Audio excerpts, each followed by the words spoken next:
What's up? What's up? What's up, everybody? How's it going? I'm back, and I got a real special guest today that I am excited to talk to him about. The new protocol that I believe we're having some pretty cool stuff launching today, if I remember correctly. He'll correct me if I'm wrong about that. But I am back on my channel, and let's go in the chat, see who's here before I bring up our guest. Vets, what's up, buddy? Brian, of course, Red Squirrel's coming to this one. if he's going to show up to any stream, which he always shows up to all of them, this is the one he was going to come to. Oh, man, Johnny Rocket, what's up? Neil for shares. Hey, everybody, go check out his YouTube channel after this stream, because they're gonna be making some stuff pretty relevant to what we're talking about. Yep, Crypto Ethos, it is gonna be good. Peso dude, what is up? Buenos tardes. All right. That's pretty much everybody. Let's see. Bird Dog's here, BTFD, and of course, Alan and TexHex. All right, guys, without further ado, and as the title and the thumbnail gives away, we are talking about Tetra with the man himself, Stu. What's up, buddy? How's it going? Dude, it's going great, man. How are you? Very well, thanks. Yep. Yeah, man. Dude, this is going to be a good one. It's, I think, a long time coming, and I think you said you got some stuff dropping today, right? Yeah, we published some updates to the Tetra main Tetra website, just outlining the journey to Tetra in a little bit more detail. We've got some flowcharts and stuff on there that kind of help to describe how you can get into Tetra, and we've got our R1 refraction protocol it's a staking protocol that's going to be launching on the 17th of this month. And we've got an overview that shows kind of the whole ecosystem, details on R1 and the staking pools, some details to be published a bit closer to launch, but the general overview and some more details on that, just to help people understand in a visual way exactly what it is that we're doing. We've now got the strategy section of the Tetra website is now live. So as a member of the strategy guild yourself, obviously, yourself and any of the other Galaxy Brain guys that we've got in there that are building stuff in terms of ideas for strategies, these can be published into this section of the website, which is really just going to serve as a kind of marketplace, although they're free to implement these things, but it's a shop window for anybody that's got ideas for strategies to get them out there. So that's we've basically got the portal ready to go, and we can start publishing stuff in there pretty soon. The white paper is updated, or published, I should say, for Tetra, and we've also updated the roadmap as well. So it covers all the different elements of the ecosystem when they're going to be going live, and what to expect. So that's awesome. Well, before we get into the details of everything you just talked about, because there's a lot there, let's just start with like a brief overview. And I think the way that would be best is let's just start with Tetra. Let's start at the end of the journey, and then we can figure out the other stuff along the way. But let's start with what is Tetra, man? What are you building, Stu? It's a it's a game changer. That's what it is. Yeah. It's a way to interact with the blockchain that effectively allows individuals to automate their interactions with the blockchain. So if you wanted to run an automation, whatever that is, I mean, anything you can manually do on the blockchain, you're going to be able to automate it using Tetra. So that could be really, really straightforward, simple stuff like, putting in what we call a visual limit order. And you could run that across multiple different dexes and dex aggregators and all these different places where there is liquidity for that particular ERC20, let's say, to try and give you the best possible opportunity to fill in that limit order. So that's like a really simple kind of implementation that you can automate. More complex stuff is if you as we all know, when Liquid Loans announced what they were going to be doing over on Pulse Chain, it gave breed to this idea of running these strategies that interact with multiple different smart contracts. Now, great at the time, and people got really excited about it, but I don't think anybody took a step back and realized, well, if you want to go ahead and do that, that you're going to need to manually execute each of these different steps. You're going to need to wait until the time's right. You're going to need to wait till the price is right. There's other variables within that as well. For example, you may want an indicator of the daily volume or the 5-minute volume or whatever, and then the price moves in a specific way, and then that like acts as a trigger for a condition to be met. So what Tetra does is it allows you to harness all these different variables, price, volume, time of day when gas fees might be a bit cheaper, right? All of these things can be kind of put together and almost like a recipe, if you like, or a strategy, as we would say, for Tetra to effectively execute these things on your behalf. And important to mention as well is that you never need to give your keys out to the protocol. You never need to hand your coins over to the protocol. It's a truly decentralized project that you would be in control of. So in a nutshell, Tetra automates your DeFi. It gives you the tools that you need to be able to go and do some of this complex stuff and live your life at peace without having to sit in front of a chart all day. Yeah, right. Yeah, man. So that's that's pretty much the thing that got my interest about it, right? It's just the ability to automate all of these cool things that we're talking about, and just level up the level of passivity on the passive income that crypto potentially offers, right? And being able to just easily compound your yield over time across platforms, and even probably across blockchains, even, because I know you're planning to launch Tetra on multiple L1s. Yes. So that was definitely a lot there, and I like it. So I think the first thing to discuss is, it seems like there are two things that you talked about. First, the basically transaction, or like writing on the blockchain, doing blockchain transactions, and then also using external factors or external variables to execute when those transactions are done. Yeah. So it seems that for Tetra, you're going to be able to pull information from other places into the protocol or into your scripts to be able to execute it at certain time periods. Precisely, yeah. So we're going to be using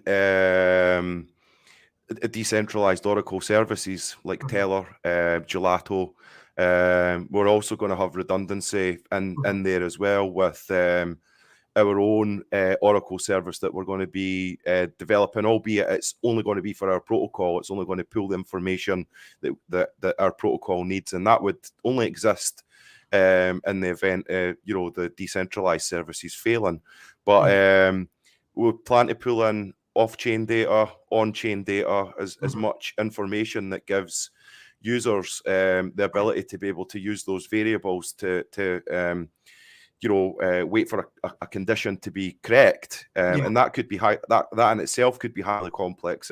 You're waiting for a specific condition with price or volume within the last 6 hours or whatever it may be, and these things can be utilized in that way. So all of that information will flow into the system, and then you're going to be able to use that to so that information will be delivered to your smart contract that you effectively deploy that runs the strategies, and that is what we're calling the strategy wallet. So when you create a new automation or you deploy a strategy, you're effectively deploying that as a smart contract, and it gets fed the information from the core system, and when these things reach the position that you want them to be, then it goes ahead and it executes that next step within the automation or strategy. Okay. So, and this is actually not something I didn't know that I wanted to ask you about. It's like what exact parts of Tetra are like immutable code on the blockchain, and what parts of it are just like maybe like the UI interface with that? And you said something that I didn't know about, is that it seems that the scripts we're creating, Tetra is deploying those things as a smart contract itself that will exist independently. So in essence, what happens is that when you use the editor to put together an automation or strategy, I mean, let's take an example of you would drag in one block. Let's just say it's the I don't know, let's say it's the R1 block, the refraction block, right? And in that block, you're going to have a bunch of different options that are kind of presented to you. So you get a green check mark where it's going to show you the contract address. And then you're going to have a few statements. So let's say the first statement is if. It's an if statement. So if the price, which would be a selectable option, the price is a variable. If the price of R1 reaches X, okay, then deploy funds and buy this much, right? And that's just like that's like a limit order, right? So what would happen is that the editor itself would generate the code for the smart contract, automatically deploy it to the blockchain, and it would just sit there until the conditions are met. Now, the information that comes from decentralized services and things like that are going to run through our main protocol and our own smart contracts, and that will be automatically fed into any deployed smart contracts, if that makes sense. So there's a constant stream of data, and it's effectively that your own smart contract is effectively sitting there listening to that stream of data, and once it hears what it wants to hear, it then goes ahead and it does what it's supposed to do, right? Gotcha. So the creation or the editor of being able to put this stuff together is going to run on servers. That's going to have to run on web servers as it would normally.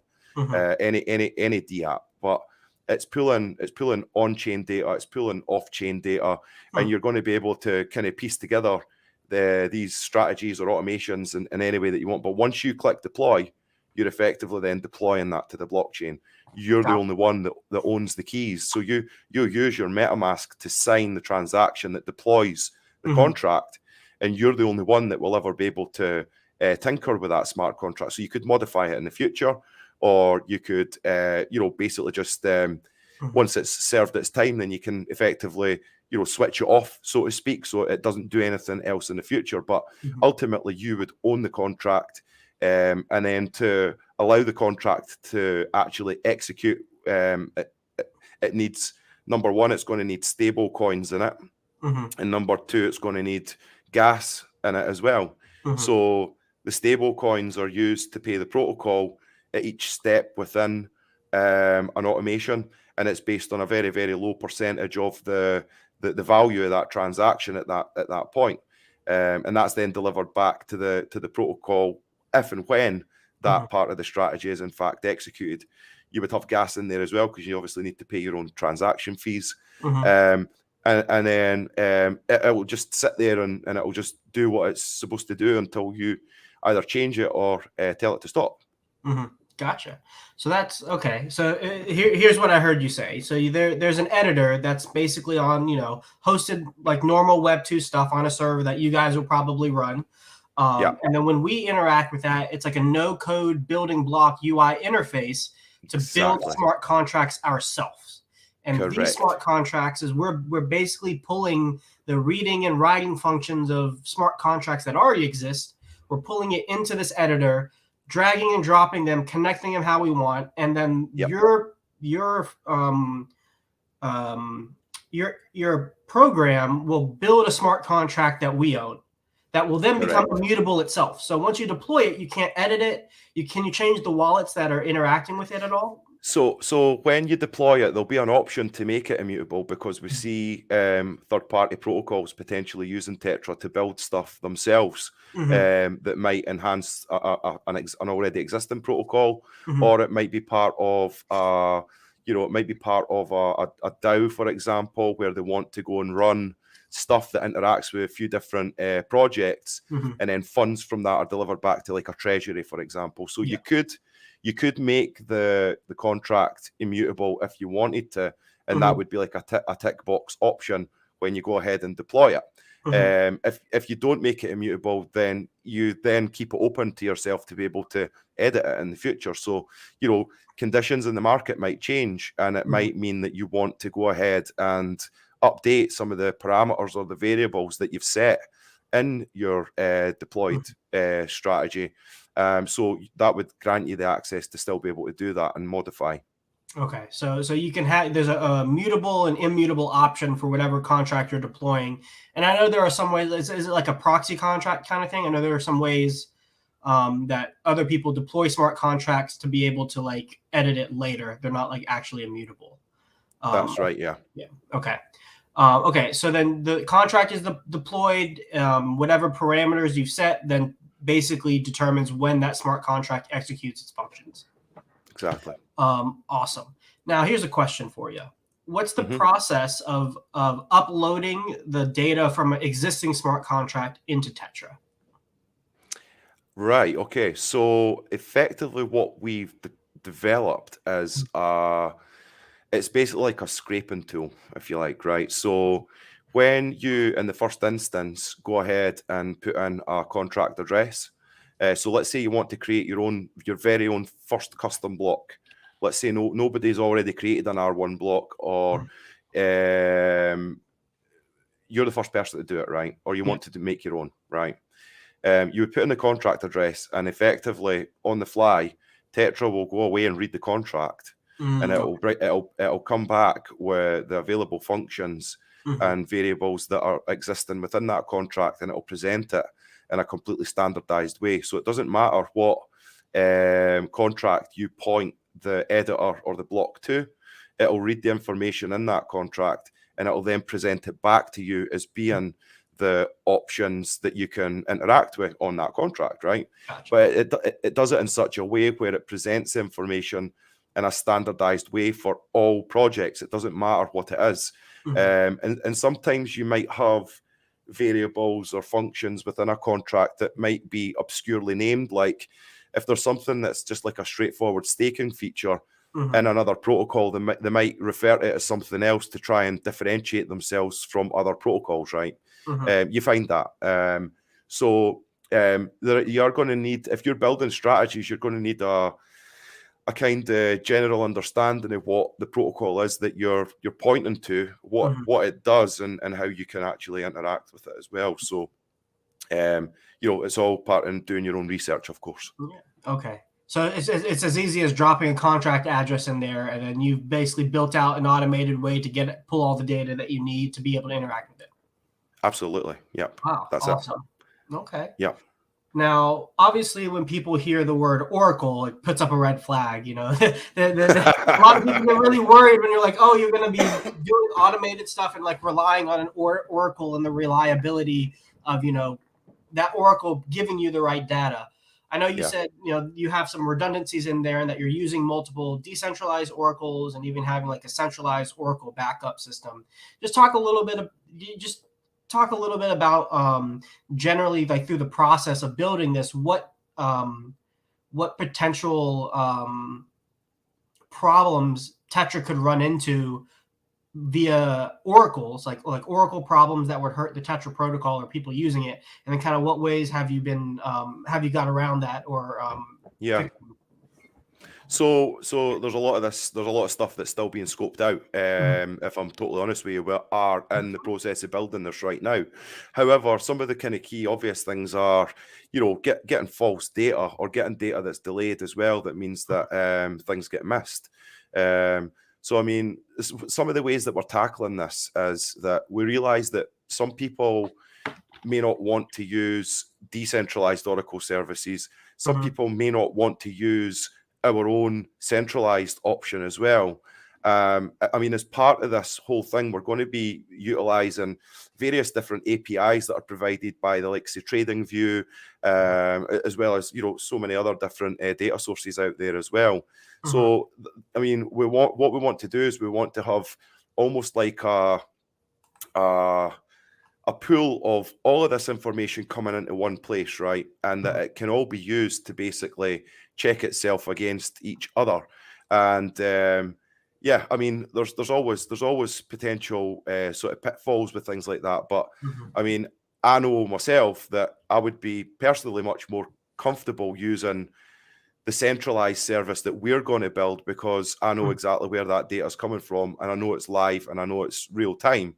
But obviously that has to, people don't want to rely on that as being the only source of information. So we're going to be having multiple streams of information.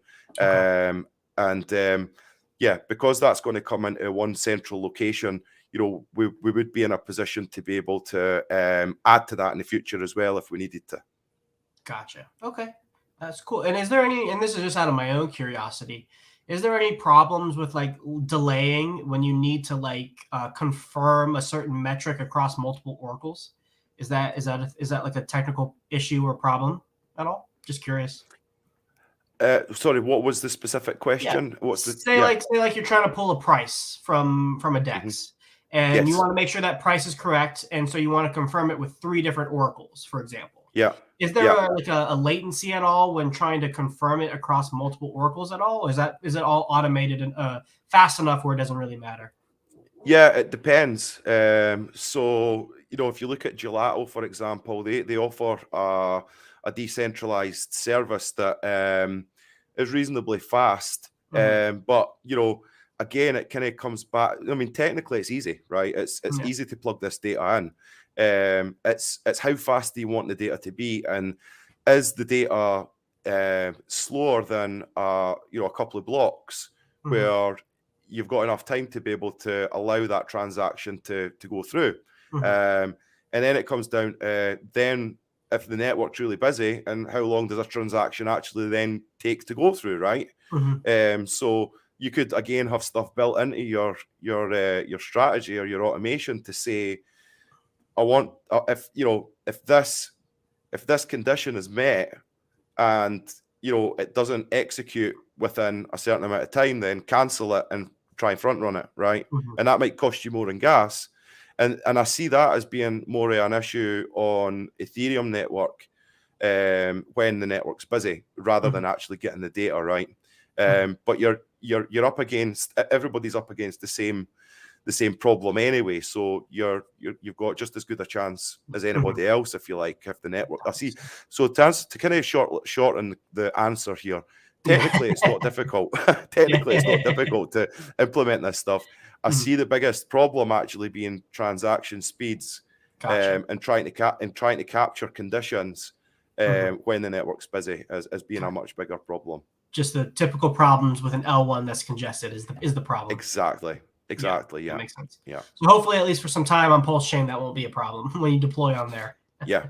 Absolutely. Yeah. So obviously, we're going to be going live on Ethereum, and we've decided that we're going to go live there first. And you know, everybody will either get their copy on Pulse Chain if Pulse Chain launches after we launch, or if Pulse Chain launches before we launch, then you know we'll obviously deploy things over there naturally anyway. Oh, here's a good question for this topic. Could I use the editor to build my own Oracle, then reference it from another strategy? Yep. Yeah, that's the crazy thing you see when you dive into Tetra a little bit. You're like, oh shit, I can just kind of make whatever I want and then plug it in with other things that I make. It's exactly, the versatility is pretty crazy. Before we get a little bit into the tokenomics of everything, I just tell us a little bit about like your background and what has kind of led you to be able to create something like Tetra. You know, how have you been able to create something this you know that seems it's going to be pretty awesome for everybody? Yeah, sure. So I'm a qualified architect, and you know, I was working designing buildings and mostly kind of like commercial sort of grade projects and things like that. And identified a gap in the market within the building construction sector in terms of software tools. So I mean, I've always been able to kind of script and program and things like that, but then come up with this great idea that simplified design. It was like a drag and drop design estimating system. So it was for a specific sector within the construction industry. So as soon as I got this idea in my mind, I was just like totally fixated on it for however long it took me to just go ahead and take the plunge and start building it, right? So I done like night school, taught myself how to properly program, and we hired a graduate developer, and we built the tools. We built a library database. We incorporated the UK market into this tool, into the library. We went to Europe. We represented in the region about 800 different manufacturers across the whole of Europe that were all within this design tool that we built. And eventually we sold it out to a US competitor when we started to knock down the US door, if you like, and started to move across the pond. So they got a bit uneasy about that. So they just decided they just bought us. Yeah, I was like, fine. So anyway, that was so it was great. And then I ended up working for them. It was, you know, over in the US, like at least 1 week out every month for about year and a half or something like that. Oh wow! I was the vice president of the company, and you know, it was great. Okay, so after that, I was had like a lot of extra time on my hands, and I'd done stuff that I wanted to do, and you know, did get back in the construction industry a bit and worked with a couple other companies since then, and then obviously discovered crypto and DeFi, and you know, it never really took very long to notice that there was definitely going to be opportunities. It was whether or not I wanted to invest in the next coin that came along, or you know, get behind Richard Hart products, or actually go and build something based on, you know, the principles that, you know, I've learned from being part of the RH ecosystem, which has been a great education within itself, right? So, you know, I've definitely been inspired by all of that, but you know, really wanted to try and find something that people wanted to use, that they might in fact even one day come to sort of say that they need it, right? And you know, as long as people keep coming up with these ideas and strategies and passive income, sort of, you know, if we do that and put it into that, and then when that goes to that, then we'll sell it, and then we'll take the yield and we'll recycle the whole thing, right?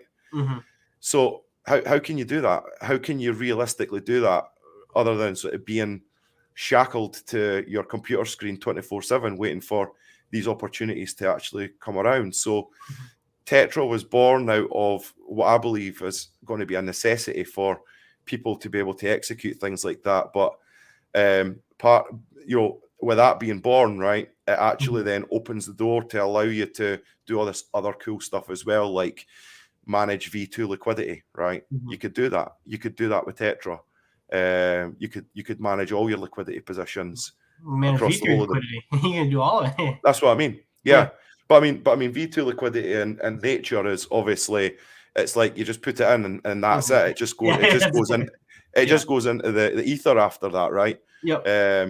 But I mean, if you take a strategic approach in how you deploy your V2 liquidity, maybe by, you know, via various different wallets and chunks, that you can then use Tetra to push and pull that liquidity and reset the balances so that you either slow down impermanent loss if, you know, if the price starts to move in a specific direction really quickly, or, you know, stop it entirely. If you have like if you have some kind of like TA indicator that's like a measure of volatility, which I know exists, if it goes a certain level of volatility, or like the change in like how quickly the volatility is moving, like that volatility index, then you pull your liquidity and wait for it to level out to whatever level of volatility you're comfortable with, and then you put it back in, that kind of stuff. Absolutely. Yeah.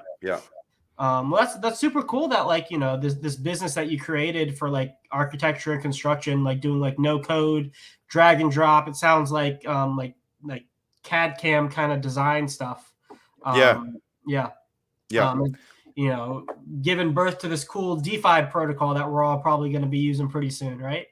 Absolutely, yeah. So it sounds like the thing that you built before is fairly similar to to Tetra, like UI and everything. Funnily enough, you're the first person to actually notice that and mention it, and you're right. So one of the core things that we wanted to achieve with the previous software tool, we'll call it the legacy tool,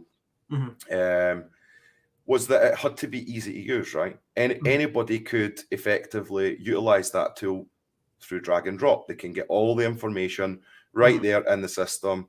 and then they can just drag and drop. So it then opens up what is actually a technical tool to somebody that does sales, right? That has no technical experience. If they want to create a 3D visualization of an area within a building, right, and they want to get access to the products that them as a as part of their job with whoever they work with, let's say they only get the products from company X, so they've got all of the company X products, and it just made it easy for anybody to be able to access that information and present it in a way that just made sense to people, and clients could be sitting there and appreciate sort of 3D spaces and get the prices of that in real time. So it was a huge success for that perspective. And I think what I'm trying to do here with Tetra is break down the barriers of entry to what is quite intrinsically quite a complex thing, right? I mean, anybody can right now. I mean, you could go to ChatGPT, right? And you could tell it, write me a smart contract that does this. But then somebody that has no idea is going to be like, well, number one, is it going to work? Number two, how do I actually get it on the blockchain, right? So it's kind of like, and it'll get there. ChatGPT is great. I love it, by the way. How much attempt was made by ChatGPT as the question? I wish it was that easy. But the point is that we're even seeing other tools in the form of ChatGPT that never mind blockchain, but just everything else is going to make people's lives so much easier. So Tetra's going to be a tool of convenience. It's going to be something that that just helps people be able to do really complex stuff like easy peasy, drag and drop. And there's going to be a learning curve, as there is for everything, but we're going to be doing like simple watch to learn kind of bite-sized tutorial videos and all that kind of stuff. So as far as a tool is concerned, it's going to look and feel like a standard software tool, right? Running on the web, but you're going to be able to do quite a lot of cool stuff with it that just makes it easy. Yeah, no, and bring up a good point where this kind of protocol is really good for onboarding, where it's like, you pull up one of, you learn about, you have a new person coming in, you have all these protocols, they're learning about them, and then they take a look at one of Red Squirrel's flow charts that's just like dense with all this stuff, and you're like, I don't even know where to start. Well, you'd be like, you don't need to know where to start, just I guess would they be deploying their own contract when they copy it, like a separate one? Like, okay, so they're like, hey, just run this button, it's gonna automate all of this for you. And then basically everything that you have a surface level knowledge of, you're able to immediately take advantage of without having to click all these different buttons. And so from an onboarding perspective, it definitely decreases the friction to get into DeFi. And, this is great for protocols like, Liquid Loans, Fiat, Famous, that are even Power City. I know they're building their own stuff, but they could even use this thing as well on top of their automated strategies. And it's great to say, like, you're doing like in-person onboarding events and you talk about all this stuff, and then like in real time you can be like, all these strategies, like, we've already built them out and you can start it today by just we can show you how to build it, or you can just use the community strategy we've already built and download it yourself. Exactly. Yeah. So definitely having that ease of access, and that's a really good point as well, because having the community built strategies and the community verified strategies is going to be really important to get adoption of the tools as well, because you're going to have people that are kind of not as tech savvy as other people, like yourself, who understand kind of the protocols in a really deep way, where you can visualize in your mind exactly what you want to happen, and then you're just presented with a tool that lets you get from here and there really quickly, right? And then the guys that are maybe not as clued up, or just maybe don't understand, but they just want to go ahead and use what someone else has already built, then they're going to be able to do that and deploy these things. And I do think that it'll bring a a bigger discussion around, strategies themselves and not just protocols, right? Yep, absolutely. All right, so I think that's a lot about the protocol and like what it does. But Stu, why is there a token? What's going on? Why do we need a token on top of all this cool stuff? Well, yeah, you're right. So, there's loads of different reasons. I mean, the fees that are effectively generated by users, right? So user fees. So rather than paying a subscription service and and whatever, right, that the fees go into a central pool, and that those stable coins that are collected are effectively delivered back out as yield for token holders. So for Tetra itself, we had a private investment round. It was a closed shop. It was kind of my inner circle within the community. It extended just a little bit beyond that, and we've managed to raise a significant sum of money that is all being used to develop Tetra, right? So I mean, I could have went away and did this myself, right? But I think that at the bottom line is that we want to build a community here, and we want to have users, and we want to have a reason for people to want to be involved with Tetra and to bring people to the table and get exposure on that. So the whole idea of having a decentralized software business, if you like, was really appealing to me. It gives other people an opportunity to get involved in what we're doing as well, and it affords me an opportunity to be able to hand something back to those that have shown support to get to this point. So it is what it is. Yeah. So it's basically just a fee generating token, right? The platform earns fees, the stakers get those fees, right? Exactly. So what is the fee structure of Tetra? How does that work? So for every step within a strategy, now we've not published this, but we'll have internally and within there's people within the closed community of the founders group, if you like, that kind of know what this is going to be. But we're looking at in the region of around about 0.5% on each step within our strategy. So if your step within a strategy, the first step within a strategy was the value of $100, then 50 cents of that would be returned as a stable coin to the protocol and distributed to stakers or holders. Gotcha. Okay. So as you're moving bigger and bigger amounts of money, that 0.5% can add up. Okay, I thought it was 0.05%, but it's 0.5%. Okay, that's good. Yeah. And then of course you have the gas fee on top of it. So if you're using Tetra, just keep in mind you're paying a gas fee. And then every step along the way, every time you move money or move coins or stake, unstake, it's going to take 0.5% of whatever that principal is, right? Correct. Whatever that amount is. Yeah. Yes. Okay. And that can be obviously that. I mean, like just to sort of clarify for anyone that might be thinking about specific questions around that, when you build the strategy or the automation in the editor, it's going to be able to give you a forecast of what your potential cost is to run the strategy in terms of the stable coins, because the system itself knows what the variables are and what the end outcome should be if all these conditions get met, right? So there'll be an estimate on that, and current sort of gas prices as well. So you'll be able to load up your strategy wallet with the fees in advance that you're in control of, that are only handed over to the protocol on a successful execution at each stage of the strategy. Same with the gas fees as well. We're going to be building a companion app as well that's going to monitor, your strategies and automation. So if all your ETH is getting gobbled up because of the high network use, then you can be alerted to that, so you can head over and top it up a bit just to make sure that it's each of the different points. You could even automate that if you wanted. Take it. You could if you wanted.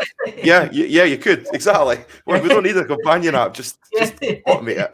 just put a block in and be like, if ETH gets this low, do it. Or you could even do if gas gets this high, halt all transactions. Like never. Absolutely. Don't do anything. That's a potential variable that could be in there all the time. Yeah. Or you're doing your loan staking and liquid loans, and then you get the stable coins, and then you put that in your purse to be able to pay your fees, like stuff like that. Yeah. So, Yeah, exactly. You could do that if you wanted. Yeah, yeah. so here's a good question when we're talking about like the private investing round. Not a question, but Big Boy Garms brings up a question because I know, full disclosure, I was invited into the private investor round and did contribute a little bit myself. But I know the way that you did it in a specific way where the people who are getting into these private rounds it was capped, and that cap assured that nobody could be a whale in the system. Precisely. So Yeah. describe that as much as you can. Yeah, absolutely. Yeah, I mean, I've not got a problem with it at all. With the private investment round, there was a cap on the maximum that any individual could could contribute, so that we weren't sort of sitting in a situation where we've got kind of massive whales, and it's the same. We're fortunate with the R2 protocol, which did have a sacrifice. That there was nobody that sacrificed such a huge amount that it would allow them to create massive swings in price. So I was glad of that, and I was glad that when I was able to make the decision to move things forward with Tetra, that we could do it in a controlled manner that stopped anyone from kind of getting that level of control, if you like, over the protocol. But the bottom line here as well as Crypto Sloth is that really the token price is kind of, it matters, right?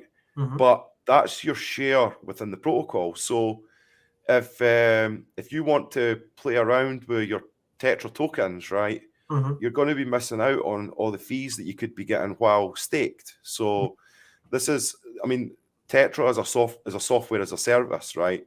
And the token allocation or percentage of tokens that you hold is effectively your claim to the share of the spoils from the protocol, right? And the fees are that cheap that nobody's going to bat an eyelid at the 0.5%. It's cheap, right? So the value that people get by using the protocol for such low fees, I think, is going to help to drive mass adoption. And I think anybody that has Tetra tokens are just going to want to hold on to them. I mean, why would you want to sell them, right? So, but I mean, I hear what you're saying, obviously. People worry about it. Because that's been a thing in the past with a bunch of different crypto coins. VCs get a bunch and then dump on everybody's head. But it seems like, at least from what I've seen, it's controlled enough, and most of the tokens that are going to be distributed are going to be on the open market to buy, if I remember correctly. Yeah, well, the only way that you're going to be able to get Tetra tokens is through the R1 refraction protocol and the R2 reflection protocol. So these that's only going to be on ETH, and ultimately whatever there we go, perfect. Yeah, so good time to speak about this. So with this initial EVM launch of Tetra on Ethereum, the only way that you're going to be able to get Tetra tokens is through R1 and R2. Okay. So R1 is the first protocol, which is effectively a really straightforward staking protocol. You can stake into what we call the Prism pools, and by doing that, you effectively get more R1. At the end of that, you can do what you want. You can keep the whole lot liquid if you want. You can do anything you want. But ultimately, what we hope people do is that they burn it to get R2, which is the second step in the journey to Tetra. And the R2 protocol is similar in the sense that it's a staking protocol, and you can stake that into what we call the cube pool. But the difference being here is that there's only going to be one pool. It's not time limited. And as a reward, by staking that, you effectively get a proportionate share of the fees coming out of the Tetra protocol. Yep. And some of that yield is delivered back into the cube pools, and you can effectively use that to automatically accumulate any ERC20 token. So you stake it and you get the yield and whatever you want. And then ultimately the option at that point is you know, and this could go on for a couple of years, or it could go on indefinitely, depending on how many people, you know, ultimately want to burn R2 to get Tetra. And there's always going to be an incentive to move forward with the protocols at each step, and that comes in the form of a 10% bonus. So at some point, when enough people have burned R2 for Tetra, then it would be most beneficial to burn R2 to get Tetra and put it into the pools over there, because you know it's obviously going to get a bigger sort of portion of the yield. So and you know, a lot of people will be asking, you know, why are you making it so complicated? Why are you doing this? And what's the point? So we had our R2 reflection. We had a sacrifice, and that was exclusively going to launch on Pulse Chain. And obviously we've had delays, and we've had time to pivot, and it's given me time to further develop the idea of what Tetra was, which is a protocol that I actually wanted to initially launch. And we came across some problems, and you know, we diluted the whole thing back down to the core idea, what I wanted a strategy builder, if you like, to be, which was to be able to get any coin as your reward.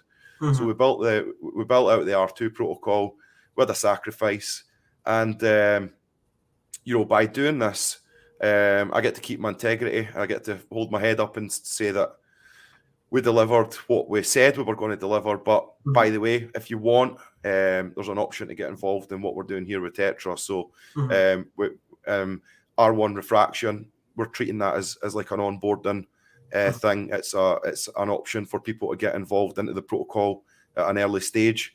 So each stage before Tetra, if you like, is always going to be early, if you like. So we want to give as many people the opportunity to get involved as we build this, basically.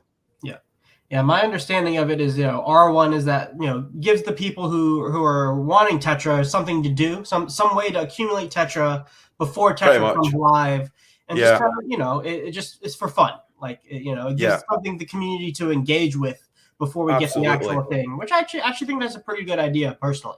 It's just, you know, fun, and then you get the speculative value of the token, like how much are people valuing Tetra token now through this like R1 price action, staking metrics, etc., etc.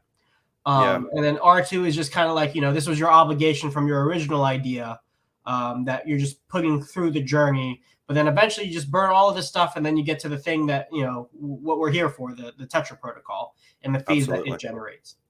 Now, let me ask you a quick question. If the fees generated from Tetra are in stable coins, where are these other ERC20s coming from? So as part of the contract for reflection, it effectively receives that yield from Tetra in the form of stable coins. But the contract itself will do like bulk purchases of the coins that people want to save on gas fees and stuff like that. So if loads of people set their ERC20 reward as hex, right, then at the point when rewards are distributed, there's only one transaction, right? So there's things like that, but the smart contract effectively handles it. So it swaps out the stable coins for whatever people want. The contract kind of manages that, but obviously, you know, you could just set a stable coin as your reward if you wanted as well. It's cool. The only reward that you can't set is R2 reflection itself. It changes the I didn't know that. So that's cool. So you could choose what coin you want to earn, and you're not just getting like a basket of things. Yeah. Nice. So R1, you said that's coming out February 17th, right? Correct. Yes. So that's fully developed, audited, all of that. Yeah, we had a sort of pre-audit done. We got a bit of community scrutiny on it as well.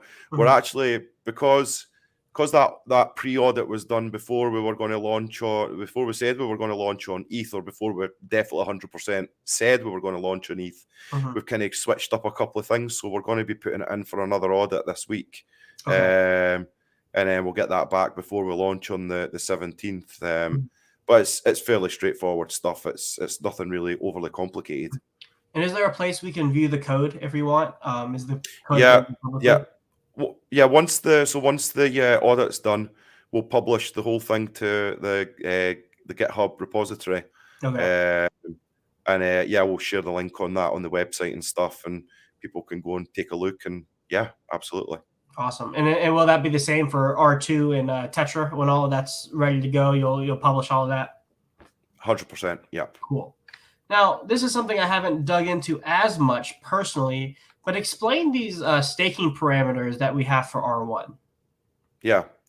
So in essence, there's going to be, I'll need to actually have a look at this myself so I can just double check.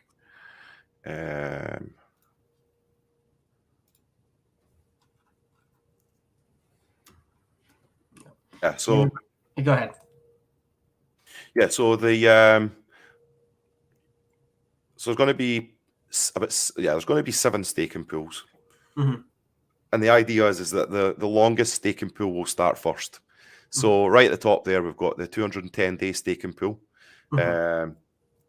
7 months long, basically. And there's going to be an X value of interest available to a total capacity of R1 tokens that can be deployed into that or staked into that pool. And that pool will open on day 1. All right. And then 30 days after that, we'll have a 180-day pool, i.e. 6 months. There'll be an interest rate available. There'll be a total capacity for that pool. And obviously, we're saying here that it's going to open on day 30. So as each month goes by, the staking pool gets 30 days shorter. And then 30 days pass and a new pool opens. All the way up to on the 180th day, a 30-day staking pool will open with X amount of interest and a capacity of whatever it may be. Now, we're going to publish those details in advance of the R1 protocol launching.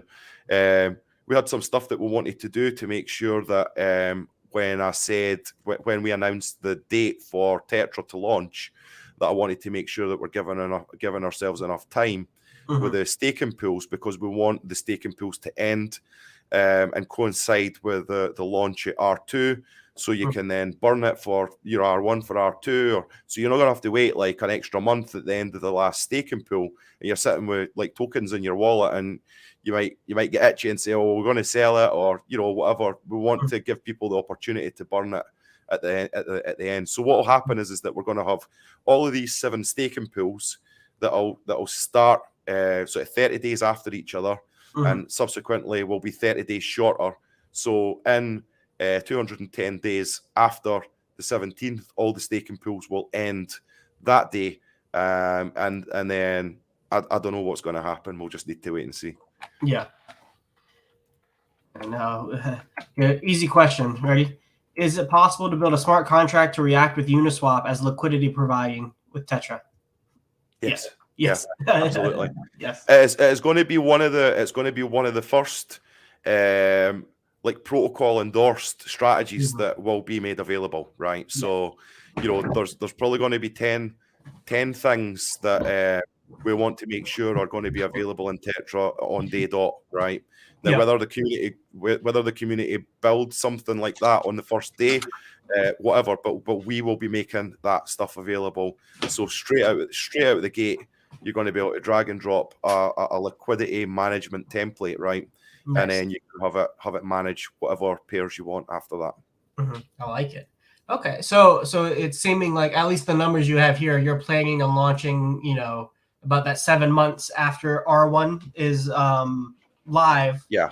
R2 and I believe Tetra go live at the same time, right? If I remember correctly. R2, yeah, correct. Yeah, that's right. So obviously it needs to, because we need fees to come in from Tetra to feed the R2 pool, Cube pool.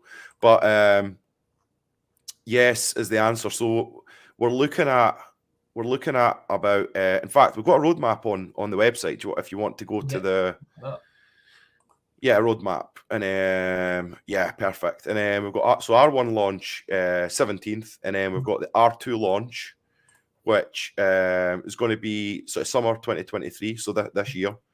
And we're going to have so this is what I was trying to say.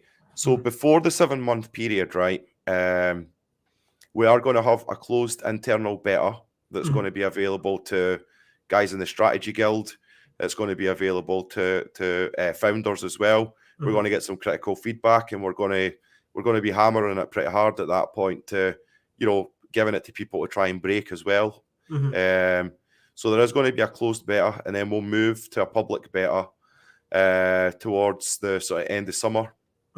And then that's going to last kind of at least a month anyway. And then once we're out of that beta phase, we'll be into a V1 launch.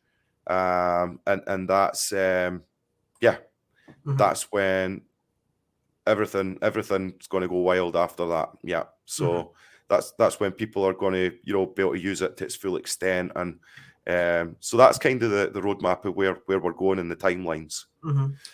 Talk about the DEX that you're building too. So you're planning to build a DEX on top of Tetra? Yeah, I mean it's going to be part and parcel of the protocol. We want and need our own DEX. It's going to help to deliver value back to Tetra as well. So yeah, there's stuff that I would love to say about that right now. And it was maybe going to be, so we're going to fork something that maybe Richard was going to fork and then changed it to someone else. So gotcha. Okay. So what are the to walk through the reasoning for why how a DEX will be providing value to Tetra again? So we want to use it for arbitrage opportunities as far as Tetra's concerned. So if the Tetra DEX gets traction, which I think it will, especially if there's like single-sided staking pools in the form of syrup pools and stuff like that. So maybe I'm giving too much away here, I don't know. But there's going to be great opportunities with that DEX, I think. And if Tetra is using its own DEX, then it's compounding the value back, and we're keeping value within the ecosystem of what we're building here as well. So it makes sense to do that. Gotcha. Okay. So we'll be able to provide liquidity on this exchange in addition to whatever else is the main exchange on the chain that you're launching on. Yes. Gotcha. Okay. And then obviously you're looking to do as many chains as you can, right?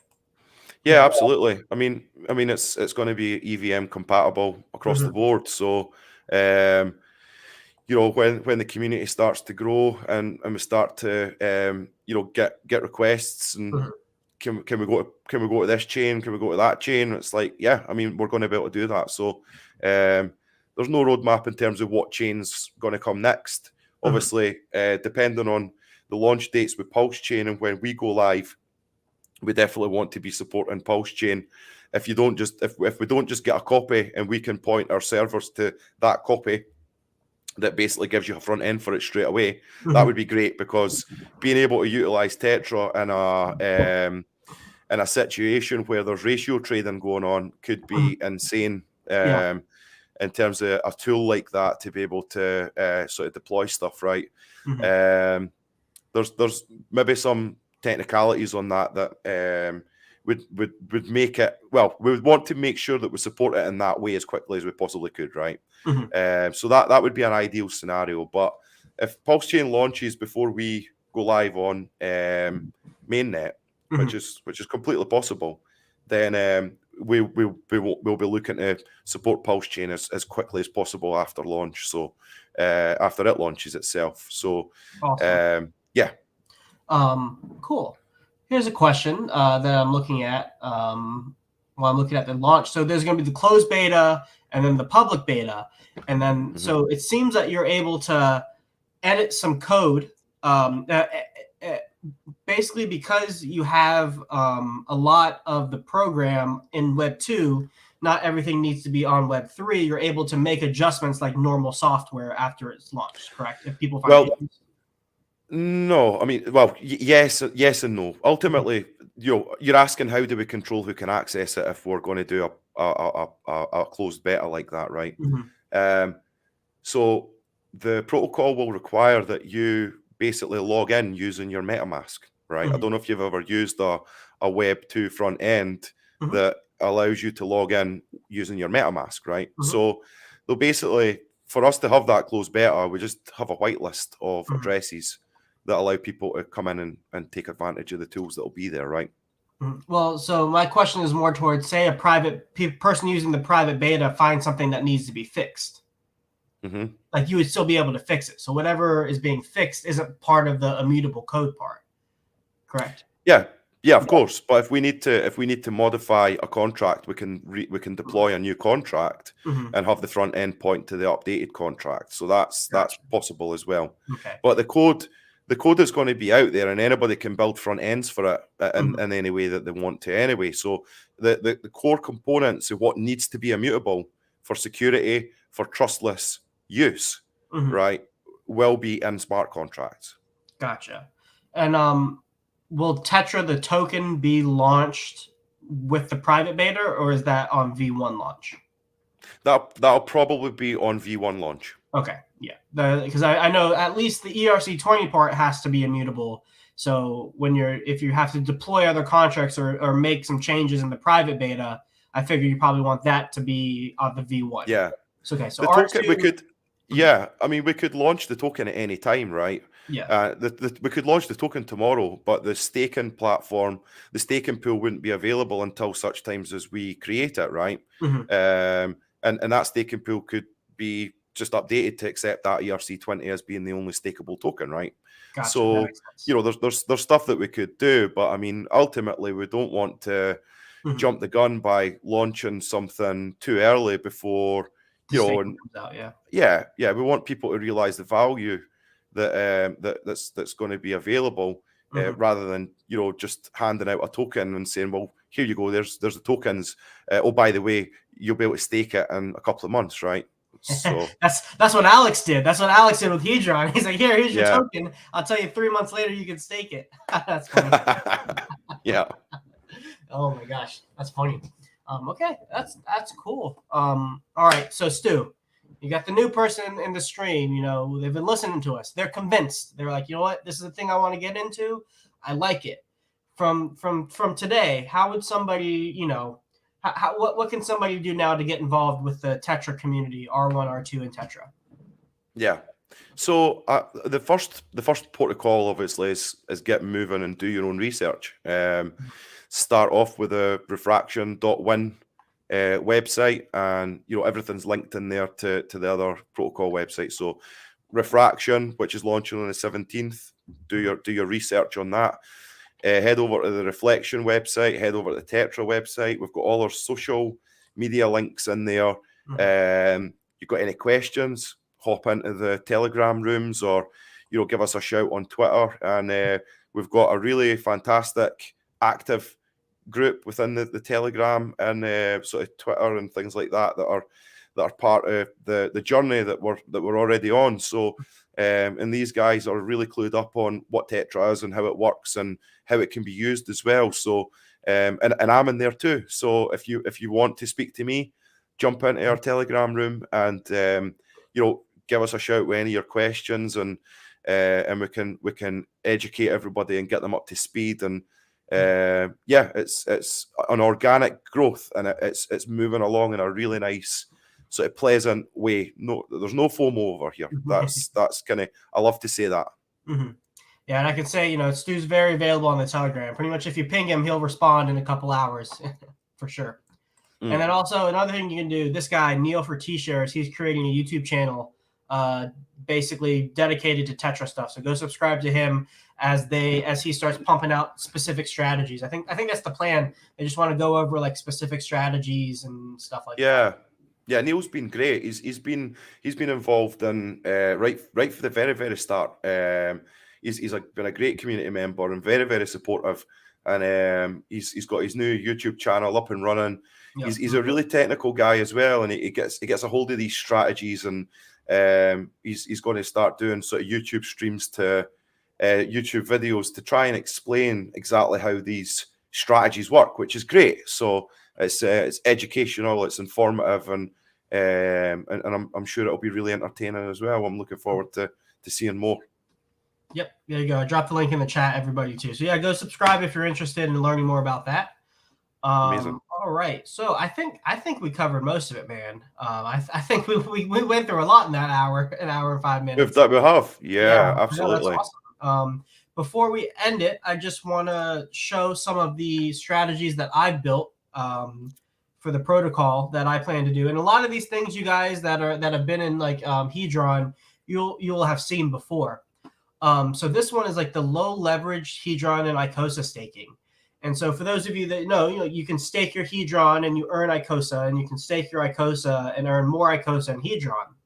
Well, when you have an HSI, you can take an advance on the mintable Hedron that you have within those HSIs. So what you can do with Tetra is start to throw HSIs in this wallet.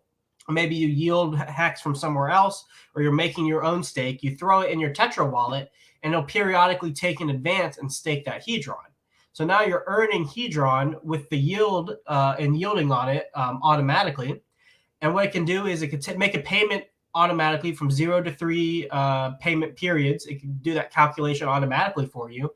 And then because this is single-sided staking, your principal is intact, so that if you've made 3 payments, it takes 3 defaulted payments to have a liquidation event occur. So if you make 1 to 3 of these automatically, you have 30 to 90 days of time before you're going to be liquidated. And because your principal is intact and you're earning yield, that's presumably going to be out earning the interest that your stake over here is earning, you can just make the full payment and then reiterate that. And any extra ICOSA, you can stake it and yield on it. Take this Hedron yield, pay off your advances, or restake it and compound it over and over. So this is a great strategy for something that Tetra can do for you in an automated fashion. This is one that I launched, that I wrote for Fiat and Famous, basically taking your yield from Hex, Hedron, or ICOSA, throwing it into the PHLP pool, and then essentially folding the yield from the PHLP token into either, depositing it into Fiat, and then maybe just earning the fees from having it as a deposit. Or if you wanted to be a higher risk, take a loan against this liquidity token, which is earning fees, buy the Fame or Fiat token. So you're earning fees on your loan, and then the collateral that you have is also earning fees at the same time. And then at any point in this loop, you can take it back to decrease your risk level for your collateralization ratio on Fiat. Fantastic. Yeah. And then obviously this is a really simple one where if you have a set of HSIs that you take an advance on, you can have another set of HSIs that you mint and pay off the loan over time. And so you can automate all of that with Tetra too. I think that's cool. Everything. Yeah. Oh, this is one. If you have short rolling hex stakes, so people with just like a crap ton of hex that can mint multiple thousands of dollars every 30 to 90 days, you can automate the staking and end staking of those stakes, and then automatically put it to wherever you want. Over here, I put it into a couple different things, like yield generating platforms, a block from, I assume you could take, say Squirrel makes a strategy, you can put that whole strategy into a block and then plug Precisely. That block into something that you've made, correct? Absolutely. Yeah. You take any block that you want, something I've made, Squirrel, Stu, your favorite content creator, whoever it is, plug it into here for 1%. And then, maybe pull profits into stables, put it to pay your fees, or, plug it up to an off-ramp like Coast, 0x Coast is doing, and automatically Absolutely. Get the money sent to your bank account. Exactly. Yep. Whatever you want. Yep. Brilliant. Great stuff. Yeah, man. So, yeah, those are some of the stuff that I've been throwing into the strategy guild to be able to create and test out when the private beta comes out. And I'll be keeping everybody updated on how that's going. And I'm really excited to be creating little educational content on how to use Tetra, how to build a script, how to all that basic educational content will be fun to make for me as well. Superb. For my channel and even for other stuff, eventually it'll be a very valuable skill. Assuming Tetra does it very well and is popular, it's going to be basically a baseline DeFi skill to have to be able to either drag stuff, or for somebody who's on the cutting edge of new protocols, somebody who's building their own protocols, to be able to use the interface proficiently and effectively is going to be a skill in of itself, a marketable skill in of itself, right? Yeah, indeed. Yeah. I do see a sub-economy kind of sort of revolving around this idea of building out strategies and passive income, and it's the utopia what everybody wants. And I think that Tetra is definitely going to be one big step towards that being a reality. So yeah. Yep. Awesome. Well, Stu, we've been going for a while, man. You got any last words for anybody? Anything you want to touch on before we sign out? No, I think we've covered lots. Just head over to the websites, jump into Telegram, give us a shout, and Yep.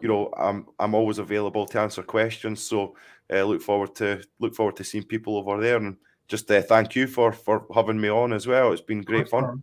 Thanks for coming on. And for those of you guys who don't know, I kind of dropped the ball a little bit with the stuff. So Stu was incredibly accommodating. Being across the pond, many hours, pretty late over your time. So I appreciate your time and coming No on, worries. talking to me and my audience, man. Cool stuff. Yeah. Let's see. Yep. You can find everybody on the Telegrams, Twitters. I'm going to post in the description afterwards. Let me think. What else? Anything else? I think that's it, man. I'd definitely like to have you back on once things launch. Maybe we can do a little walkthrough together. Yeah, 100%. Yeah, I think that'd be a good idea. So yeah, everybody, thank you so much for watching. Thanks for hanging out. As Lane said, yes, hit the like button. If you're not subscribed, hit subscribe. Yeah, basically, you're gonna start a Tetra consulting firm. Well, hey, man, hire me as one of the consultants, man. I could use a little extra income teaching people how to use Tetra. But all right, Stu, thanks for coming on, man. Looking forward to seeing everything you're building come to fruition, and I'm excited to participate in it. Thank you very much, buddy. Yep. All right, everybody. Peace out.